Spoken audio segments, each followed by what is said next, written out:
Hi, this is Paula from CHNE.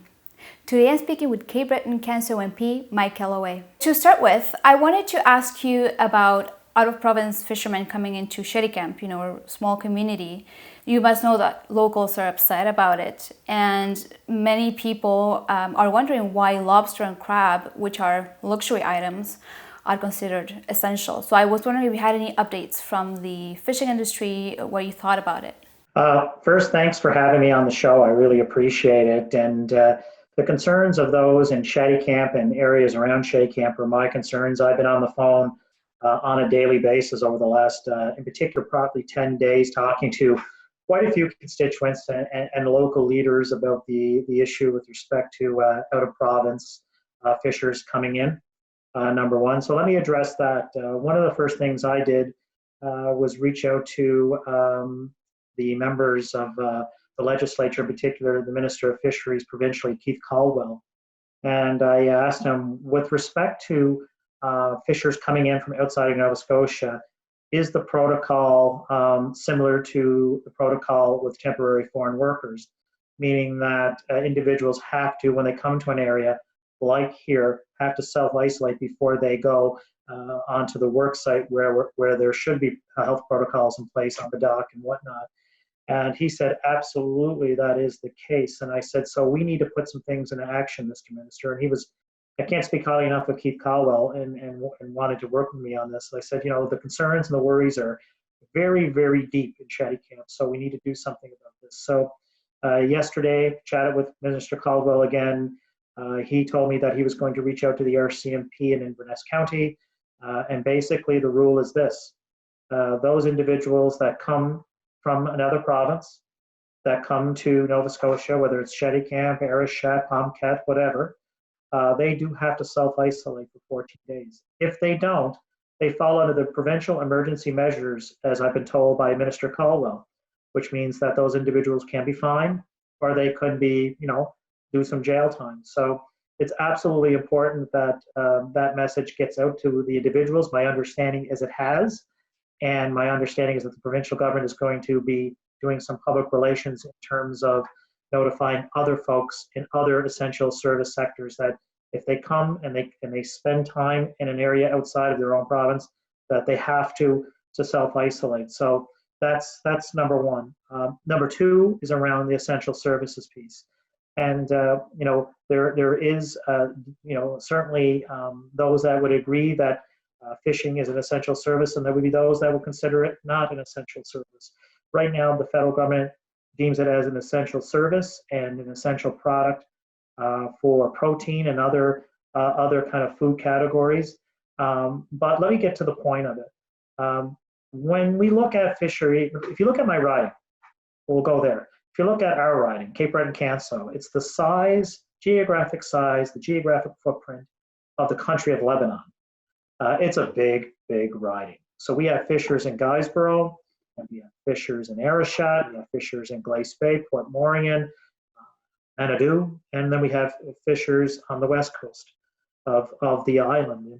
I've talked to a fair amount of the associations, quite a lot, because it's important to remain connected and get the intel and variety of perspectives on the fishery and the importance of the fishery and the worries and the concerns from a health perspective and also from a market perspective. And so on the Gulf side, on the west side of the island, we're getting strong indications that the fishers on that side of the island would like to see the government take a role and explore a role in terms of no fishery, but some type of measures put in place. And I've received a proposal, and the Minister of Fisheries has received that proposal, and she is reviewing that. So my stance on it is this. I support the fishers that want to fish predominantly on the east side of the island with the right health measures in place and the right support systems in place, but I support wholeheartedly those on the Gulf side that would like for the government to explore some type of measure to assist them in not being able to fish.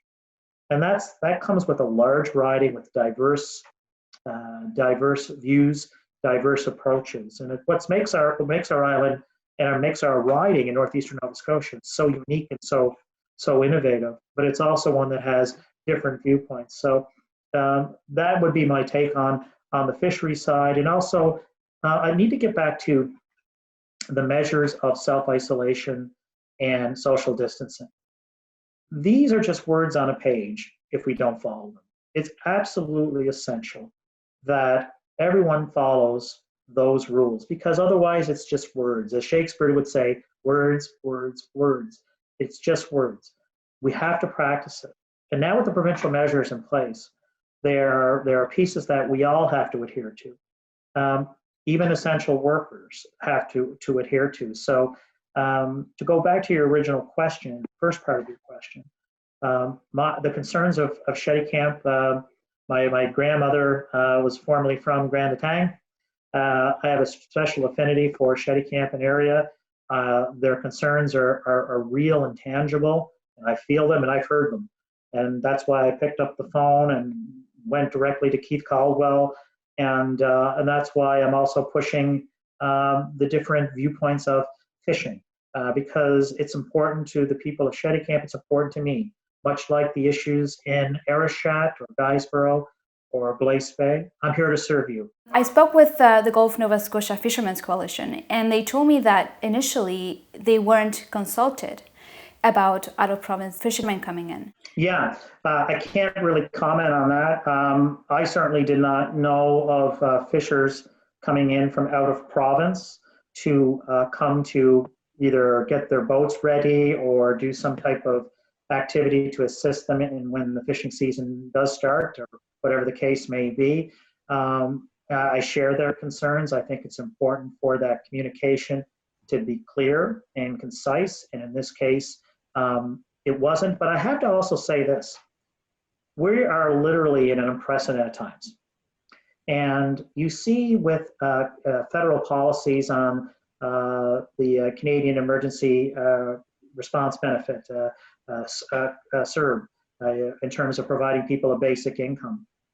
That particular policy that was enacted yesterday came about in the last 14 days. So the structure, the format, the framework, the public servants, getting the money, making sure the flow goes to the people, make sure that the IT structures in place was all done in 14 days.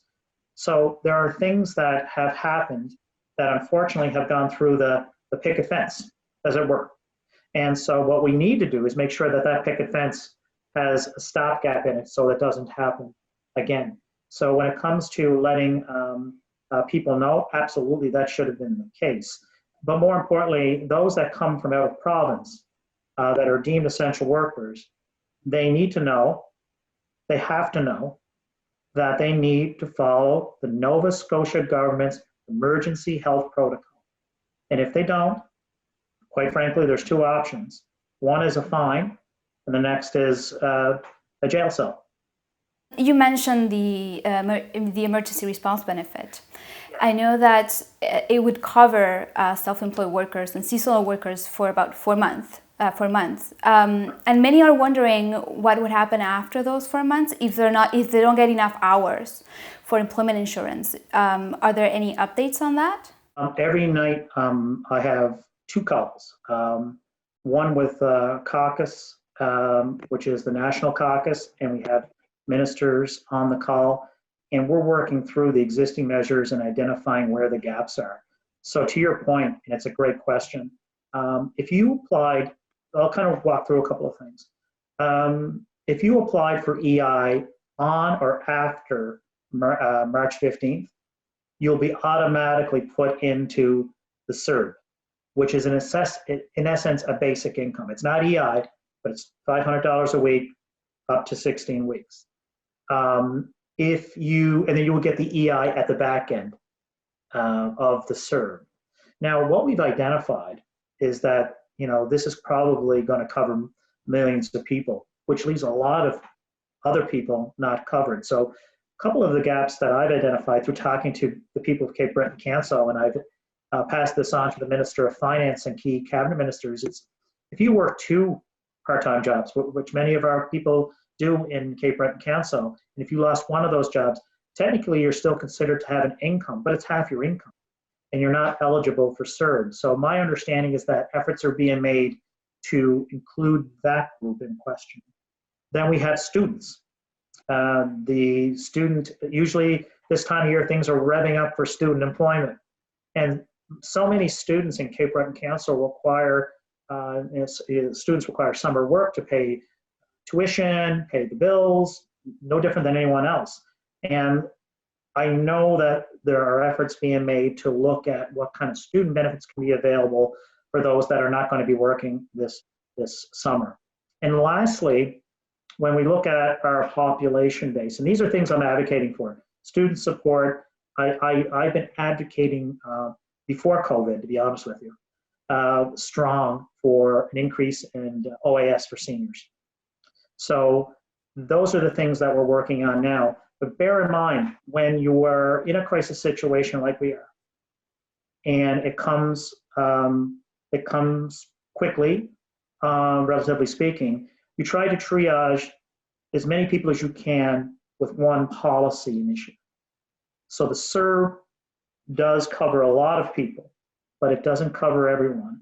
And so the Prime Minister has said this, he has said this on a call with me in this very room that I'm in, that his goal is to not leave anyone behind.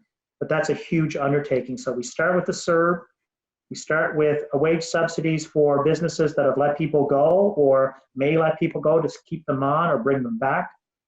We look at other measures for small business around, giving people time 3 months from now to pay the GST on items as opposed to now.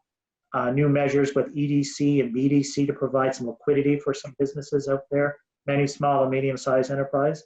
But these are just the first measures, and there are other measures to come that will hopefully stabilize more small and medium-sized enterprise in particular. And that's the key. I mean, you look at our riding, it's fishery, which is monumental to our economy, tourism, monumental to our economy, and it's all tied in right now to a virus, and the virus is tied into it. So we need to keep one eye on the now, which is health and economics, and in the midterm and the long term, the same thing, because this is not a sprint. This is a marathon, and we're going to need to be prepared for that from an economic development perspective as well. So those are the things I'm keeping my eyes and my mind open to, and working with cabinet, working with my caucus colleagues. And it's something that's going to be exceptionally ongoing, and it's going to require what I've seen in this riding to date. Resiliency, focus, coordination, and just a determination to see this through. But we're all in it together. I'm no different than anyone else. I'm working from home.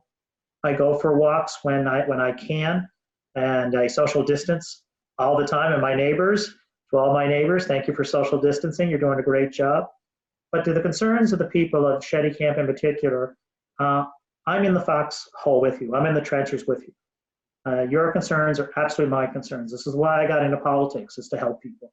And so we have some challenges here, but we're going to work on it together. My office is open, I wouldn't say 24/7, but it seems like we're open 24/7. We try to get back to everyone. We've received a lot of calls from people in Grand Bretagne and Chéticamp and Inverness County in general, but all over the riding. And I want to say a special thank you to you, because you have helped me prepare my briefing notes in terms of ideas and solutions that will help the economy, and it has been noticed by key people in Ottawa. So I want to thank you for that. Some of them, I have to say this, if you don't mind, when we were writing our first note to the Minister of Finance, before the first stimulus package came out, we put together a pretty concept package that resulted in conversations with fishers, tourism folks, individuals from a variety of spectrums throughout the riding. And we did get a communication back from the Minister of Finance office that said, this is a really, really strong briefing note with great ideas. And I said, don't thank me. Thank the people of Cape Breton Council, because the content is from them. So a special thank you for those that reached out to help your fellow citizens.